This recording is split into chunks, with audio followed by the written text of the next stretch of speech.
Pagi kemilau sejuk bertemu, mentari cerah menambah keindahan. Tidak halal engkau mengambil istri saudara. Bertobatlah dan muliakanlah Tuhan. Saya Pastor Petrus Suharjono SE menghaturkan kepada Anda sekalian salam kasih hati kudus Yesus, dan berkatalah yang Maha Kuasa dalam nama Bapa dan Putra dan Roh Kudus. Amin. Pada kesempatan ini bersama-sama kita akan mendengarkan dan sekaligus merenungkan bacaan Injil dari Injil Markus bab 6 ayat 14 sampai 29. Bacaan Injil ini juga menjadi bahan permenungan kita dalam perayaan Ekaristi Hari Biasa Pekan Biasa keempat, Jumat 3 Februari 2023. Gereja mengadakan peringatan fakultatif Santo Ansgarius, seorang uskup. Pada waktu itu Raja Herodes mendengar tentang Yesus, sebab namanya memang sudah terkenal, dan orang mengatakan Yohanes Pembaptis sudah bangkit dari antara orang mati, dan itulah sebabnya kuasa-kuasa itu bekerja di dalam dia. Yang lain mengatakan dia itu Elia, yang lain lagi mengatakan dia itu seorang nabi sama seperti nabi-nabi dahulu. Waktu Herodes mendengar hal itu, ia berkata, "Bukan, dia itu Yohanes yang sudah kupenggal kepalanya dan kini bangkit lagi." Memang Herodeslah yang menyuruh orang menangkap Yohanes dan membelenggunya di penjara, berhubung dengan peristiwa Herodias istri Filipus saudaranya, karena Herodes telah mengambilnya sebagai istri. Karena Yohanes pernah menegur Herodes, "Tidak halal engkau mengambil istri saudaramu." Karena kata-kata itu Herodias menaruh dendam pada Yohanes dan bermaksud untuk membunuh dia, tetapi tidak dapat, sebab Herodes segan akan Yohanes karena ia tahu bahwa Yohanes adalah orang yang benar dan suci, jadi ia melindunginya. Tetapi setiap kali mendengar Yohanes, hati Herodes selalu terombang-ambing, namun ia merasa senang juga mendengarkan dia. Akhirnya tiba juga kesempatan yang baik bagi Herodias ketika Herodes pada hari ulang tahunnya mengadakan perjamuan untuk pembesar, para perwira, dan orang-orang terkemuka di Galilea.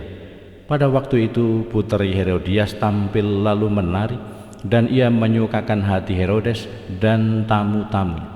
Maka raja berkata kepada gadis itu, "Minta daripadaku apa saja yang kau ingin, maka akan kuberikan kepadamu." Lalu Herodes bersumpah kepadanya, "Apa saja yang kau minta akan kuberikan kepadamu, sekalipun itu setengah dari kerajaan." Anak itu pergi dan menanyakan ibunya, "Apa yang harus kuminta?" Jawab ibunya, "Kepala Yohanes Pembaptis." Maka cepat-cepat ia pergi kepada raja dan meminta, "Aku mau supaya sekarang juga engkau berikan kepadaku kepala Yohanes Pembaptis di sebuah talam." Maka sangat sedihlah hati raja, tetapi karena sumpahnya dan karena segan terhadap tamu-tamunya, ia tidak mau menolaknya. Raja segera menyuruh seorang pengawal dengan perintah supaya mengambil kepala Yohanes. Orang itu pergi dan memenggal kepala Yohanes di penjara.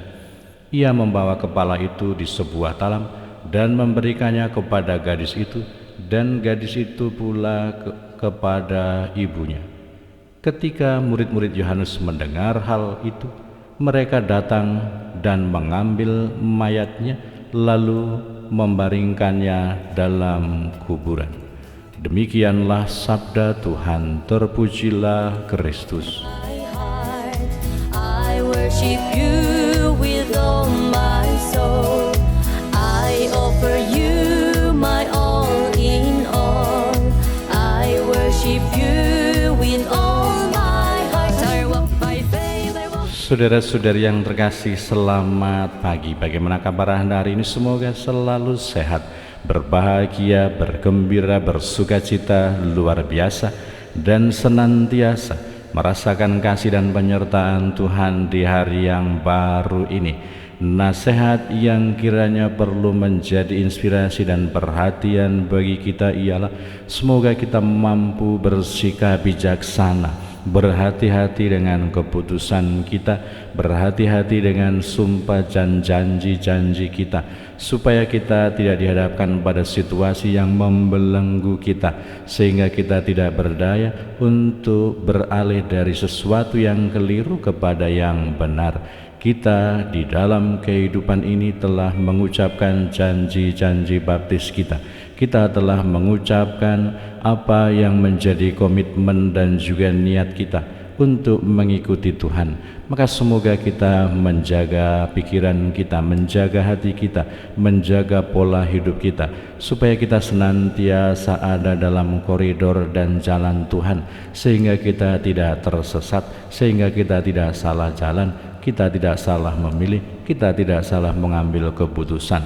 Semoga Roh Kudus yang ada di dalam diri kita senantiasa kita beri kesempatan untuk menguasai hidup kita. Kita diarahkan oleh Roh Kudus, kita senantiasa dibimbing oleh Allah, sehingga kita senantiasa mampu untuk menjadi saksi-saksi Kristus, menjadi nabi-nabi di zaman ini, menjadi perpanjangan Tuhan di dalam kehidupan, menjadi cahaya yang memancarkan cahaya kasih Allah bagi dunia, bagi orang-orang di sekitar kita.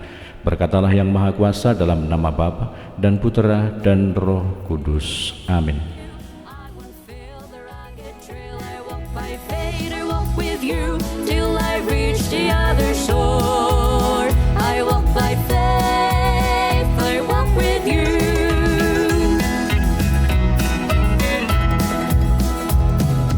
I thank you, Lord, for everything. I thank you, Lord, for the life you bring. I bless you, Lord, I rejoice and sing. I thank you, Lord.